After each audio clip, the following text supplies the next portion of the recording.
రాజధాని ఢిల్లీ ప్రజల నుంచి యావత్ భారతదేశ ప్రజలందరూ కూడా ఉత్కంఠగా ఎదురు చూస్తున్నారు ఎవరు గెలుస్తారని. మీ ప్రకారం ఏ విధంగా మనం చూడొచ్చు అంటారు దీన్ని?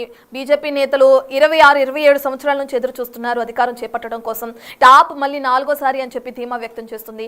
మీరు ఎలా చూడొచ్చు అంటారు సార్ మీ ఉద్దేశ ప్రకారం? నెలల్లో చూసాము, హర్యానా చూసాము, తర్వాత మహారాష్ట్ర, జార్ఖండ్ చూసాము. ఆ రోజు వచ్చిన ఎర్లీ ట్రెండ్స్ ఈరోజు చూస్తూ ఉంటే ఇది మహారాష్ట్ర నెంబర్స్తో మ్యాచ్ అవుతుంది. మహారాష్ట్రలో కూడా మొదటి అరగంట 40 నిమిషాలు ఇరు పార్టీలు పోటాపోటీగా వచ్చాయి. తర్వాత బీజేపీ ఒక్కసారిగా పుంజుకొని పోయింది, జెట్ స్పీడ్లో పోయింది.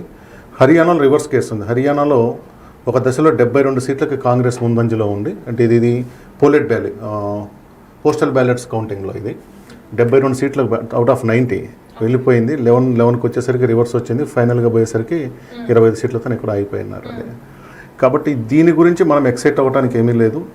అయితే ఇక్కడ ఢిల్లీ వరకు కీలకం ఏంటంటే, ఢిల్లీ అనేది ఉద్యోగస్తులు లేదా వలస బతకడం కోసం వెళ్ళిన వాళ్ళ గన్న చూడాలి. ప్రాపర్ ఢిల్లీ వాళ్ళ సంఖ్య తక్కువగా ఉంటుంది మొదటి నుంచి కూడా. అన్ని రాష్ట్రాలు, చుట్టుపక్కల రాష్ట్రాల నుంచి అక్కడ పైన సెటిలర్సే ఉంటారు.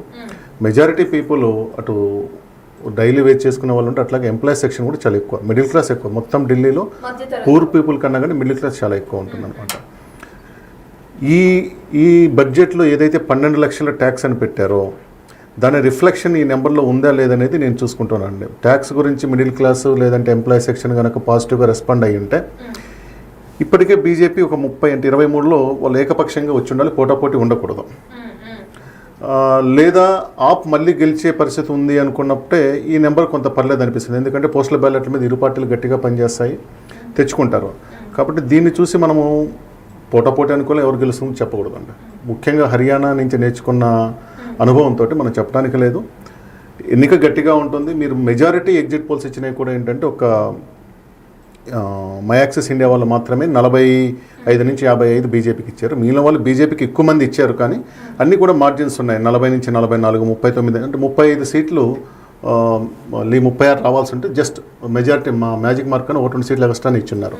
కాబట్టి ఇది ఏకపక్షమైన ఎన్నిక ఏం కాదు, పోటాపోటీగా ఉంటుంది. సో ఇప్పుడు వస్తున్నదాన్ని మనం పోటాపోటీగానే చూద్దాం. ఒక 45-50 మినిట్స్ తర్వాత మాత్రమే మనకు రియల్ ట్రెండ్ అనేది అర్థమవుతుందండి. ఇప్పటికే మీరు చెప్పినట్లుగానే యాక్సిస్ మై ఇండియా ఏదైతే ఇప్పటి వరకు ఎవరైతే అధికారం చేపట్టబోతారని తన సర్వే నుంచి చెప్పిందో వాళ్ళే ఎప్పుడు అదేది చెప్తుంది అదే నిజమవుతూ వస్తుంది.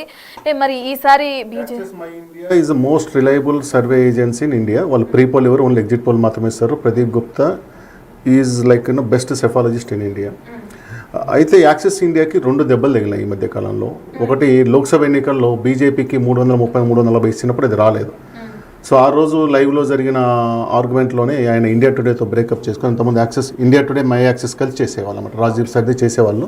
సో ఆ రోజు ఆయన ఎమోషనల్గా ఏడ్ చేశారు కూడా. ఆ తర్వాత అది బయటకు వచ్చేసి ఆయన ఓన్గా చేస్తూ ఉన్నారు.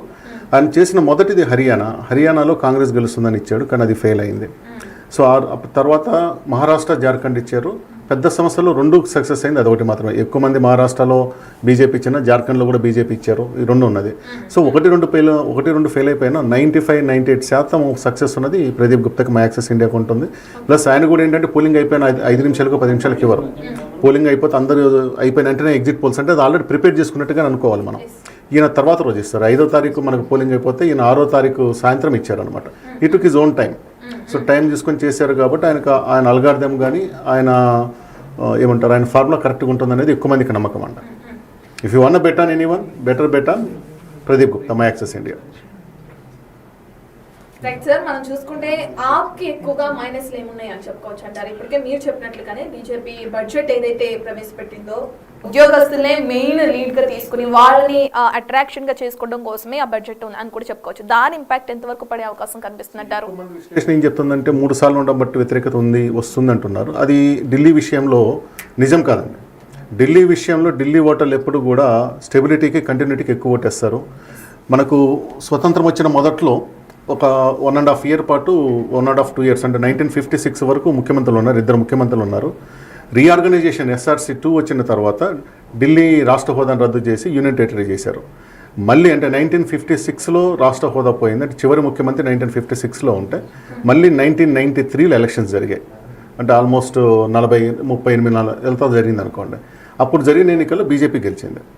అది ఒక్క ఎన్నికలో మాత్రం బీజేపీ గెలిచింది. ఆ తర్వాత 98 నుంచి వరుసగా 3 సార్లు 2013 వరకు షీలా దీక్షిత్ ఆధ్వర్యంలో కాంగ్రెస్ పార్టీ గెలిచింది. వరుసగా 3 సార్లు గెలిచిన చరిత్ర ఢిల్లీలో ఉంది. షీలా దీక్షిత్ గెలిచింది.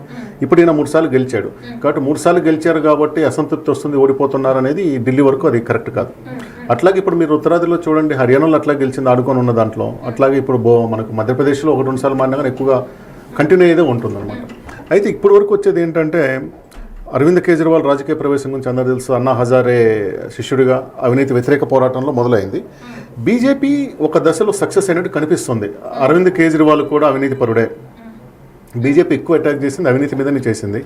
ఈయన ఇంతకుముందు వ్యాగనర్ కార్లో తిరిగేవాడు, సింపుల్ 2 బెడ్రూమ్లో ఉండేవాడు అనేది మొదటి నుంచి ఆయన మొదటి ఎన్నికల్లో అరవింద్ కేజ్రీవాల్ అంత యాక్సెప్ట్ అవడానికి అతను సింపుల్ లివింగ్, ఇతను కూడా మనలాంటి ఎంప్లాయీ, ఆయన ఐఆర్ఎస్ సాధన అనేది ఉండేది. అంటే ఎక్కువ మంది అతన్ని యాక్సెప్ట్ చేసుకున్నారు, ఓన్ చేసుకున్నారు. కానీ క్రమంగా తను ముఖ్యమంత్రి హోదా వచ్చిన తర్వాత ఇతని సోషల్ స్టేటస్ పెరుగుతూ ఉంది, అతని లివింగ్ కండిషన్స్ పెరుగుతుంది. ఇప్పుడు మనకి ఇక్కడ ప్రగతి భవనం లేక ఇంకో చోట చాలా పెద్ద భవంతులు కట్టినట్టు ఇతను కూడా ఒక పెద్ద భవంతి శీష్ మహల్ అని ఒకటి కట్టుకున్నారు. ఈయన లగ్జరీ, అంటే బీజేపీ చేసిన అటాక్ కేవలం అవినీతి మీద, ఇతని లగ్జరియస్ లైఫ్ మీద అటాక్ చేస్తూ వస్తుంది అనమాట. ఇప్పుడు అవినీతి స్కామ్, లిక్కర్ స్కామ్లో అరెస్ట్ అయ్యాడు. ఈయన అవినీతి చేశారా లేదనేది ప్రూవ్ టైం పడుతుంది. కానీ సమ్ సెక్షన్ ఆఫ్ పీపుల్ అయితే ఏదో ఒకటి ఉంది కదా, సంథింగ్ ఈజ్ ఫిషింగ్, దాల్ మే కుచ్ కాలాయ్ అనేది హిందీలో బాగా మనకు ఐరల్ చెప్తారు. దాల్ మే కుచ్ కాలాయ్, ఏదో ఒకటి ఉంది, ఏది లేకుండా ఎట్లా పోగలుగుతారు అనేది ఒకటి ఉంది అనమాట. సో ఇతను కూడా అనుకున్నంత నీతిపరుడు కాడేమో, లేదంటే ఈ 15 ఏళ్ల పాలన ఇతను కూడా అవినీతి పాల్పడేమో తీసుకొచ్చి is not definitely not very clean అనేది జనాలకు వచ్చిన ఒపీనియన్. ఖచ్చితంగా ఉంటుంది. అతను ఏదైతే ఇతను అవినీతి పరుడు కాదని చెప్తున్నారో అక్కడి నుంచి వచ్చినంత 1%, 2%, 3%, కానీ ఖచ్చితంగా కొంత ఓటింగ్ బ్యాంక్ అయితే దూరం అవుతుందని. రెండోది కంటిన్యూటీ చేయడానికి ఢిల్లీ ముఖ్యమంత్రి పదవి అనేది it's not a powerful post. వాళ్ళ చేతిలో బడ్జెట్ లేదు, వాళ్ళ చేతిలో నెంబర్ 1 పోలీస్ ఉండదు. Delhi police is not control by home minister, CM of the Delhi. It is control by the central home minister. DGP కానీ వీళ్ళంతా చేస్తారు, వీళ్ళు ఏమీ చేయలేరు. తర్వాత మోడీ ప్రభుత్వం వచ్చిన తర్వాత అనేకమైన మార్పులు తీసుకొచ్చారు. అసలు లెఫ్టినెంట్ గవర్నరే సీఎం కంటే పవర్ఫుల్ చేశారు. సీఎం ఒక ఫైల్ క్లియర్ చేసినా కానీ దాన్ని లెఫ్టినెంట్ గవర్నర్ చూడాలి. ఇట్లా రకరకాల సమస్యలు. ఒక ఢిల్లీ ముఖ్యమంత్రి అనే దాన్ని ఈ పాయింట్ కూడా హైలైట్ చేస్తూ బీజేపీకి మనం మోదీ కూడా అనడం మనం చూస్తున్నాం. మోదీ ఒకవేళ దానికి సంబంధించి బీజేపీ అధికారంలోకి వస్తే నేను దగ్గరుండి ఢిల్లీలోనే ఉంటాను కాబట్టి నేను దగ్గరుండి ఢిల్లీ ప్రజలకి ఏదైనా చేయడానికి అభివృద్ధి పరంగా కానీ ప్రతి దానికి సంబంధించి పరిపాలన అనేది ముందంజలో ఉండి నడిపిస్తాను అని చెప్పి కూడా ఆయన అంటూ చూసాం. దాని ఇంపాక్ట్ ఎంతవరకు ఢిల్లీ ప్రజల మీద ఉండే అవకాశం కనిపిస్తుంది? స్థానాలు ఉంటే ఆప్ 3 ఎన్నికల్లో గెలిచింది. 2013లో 28 సీట్లు వీళ్ళకి, 32 బీజేపీ, 8 కాంగ్రెస్ వచ్చింది. వాళ్ళిద్దరు కలిసి కొద్ది కాలం ఆప్ కాంగ్రెస్ కలిసి కొద్ది నెలలు చేసే తర్వాత పోయింది. 2015లో చూస్తే 70 కానీ 67 సీట్లు ఏకపక్షంగా వచ్చేసాయి. తర్వాత లాస్ట్ 2020లో చూస్తే 62 సీట్లు, 67 నుంచి 5 సీట్ల దగ్గర కానీ స్టిల్ 62 అనేది పెద్ద నెంబర్. అది అంటే ఆప్ డామినేట్ చేసింది, ఢిల్లీ అసెంబ్లీని డామినేట్ చేసింది. కానీ లోక్సభకు వచ్చేసరికి 14, 19, 24 7 సీట్లలో ఒక్కటి కూడా గెలవలేకపోయింది.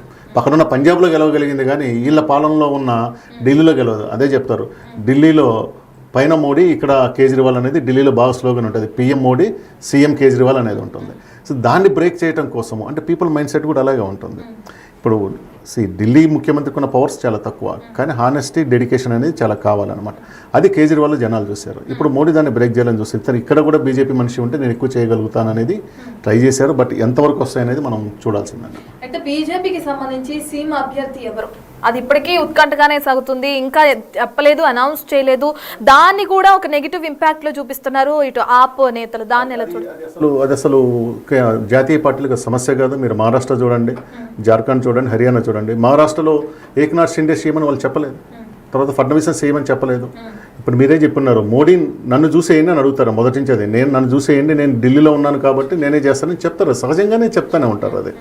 కాబట్టి అది సీఎం అభ్యర్థి కాదు అనేది పెద్ద సమస్య కాదండి. దానికి కేజ్రీవాల్ని ఢీకొట్టే లోకల్ లీడర్ ఉన్నాడంటే డెఫినెట్గా లేడు.